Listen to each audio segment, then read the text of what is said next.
மொழியே பாடல் விட்டு போகாதே, வாசல் வரை வந்த நதி வற்றிவிடக் கூடாதே.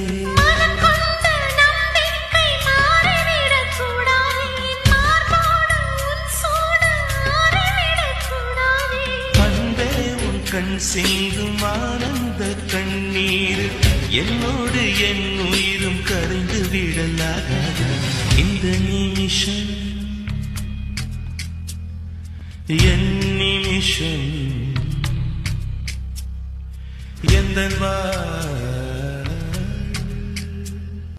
பொன் நிமிஷம்.